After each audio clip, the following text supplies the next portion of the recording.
Hi అండి. Plane పుదీనా పలావ్ ఎలా చేసుకుందామో చూద్దామండి. మసాలా కోసం పుదీనా, కొత్తిమీర, అల్లం, వెల్లుల్లి, చెక్క, లవంగ, యాలక్కి అండి.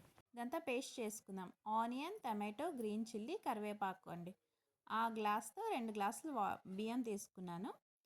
ఇప్పుడు కుక్కర్ పెట్టేసి అందులో 1 స్పూన్ నెయ్యి, 1 స్పూన్ ఆయిల్ అండి.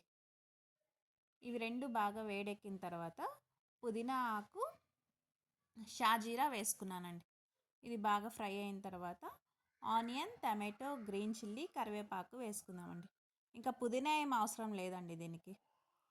ఇదంతా బాగా ఫ్రై అయ్యేలాగా ఒకసారి అంతా బాగా కలుపుకొని ఒక 2 మినిట్స్ అండి. 2 మినిట్స్ తర్వాత చూడండి బాగా ఫ్రై అయిపోయింది కదా.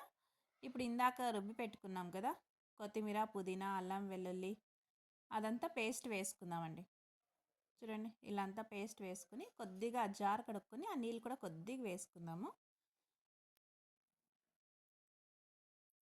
చూడండి ఇలా అంతా బాగా ఆయిల్లో ఫ్రై చేసుకోవాలి.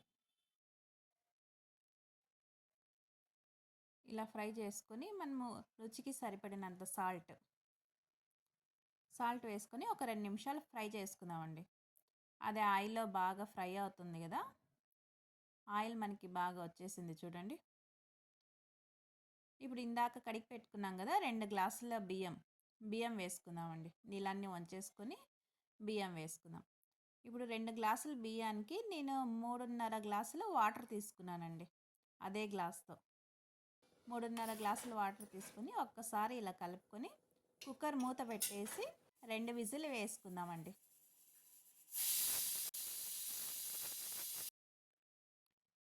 చూడండి ప్లేన్ పుదీనా పలావ్ అయితే రెడీ అయిపోయింది. బాగా వచ్చింది కదా. చూడండి రైస్ అంతా బాగా విడివిడిగా బాగా అయిందండి. ఇది మనం పెరుగు పచ్చడితో కానీ లేదంటే నాన్ వెజ్ చికెన్, మటన్ చేసుకున్నప్పుడు కానీ చాలా బాగుంటుందండి. ఎక్కువ మసాలా లేకుండా బాగుంటుంది ప్లెయిన్గా. ఇలా పెరుగు పచ్చడితో కానీ తినచ్చు, లేదంటే మనం మటన్, చికెన్ ఏదైనా గుత్తొంకాయ దానికి కూడా బాగుంటుందండి.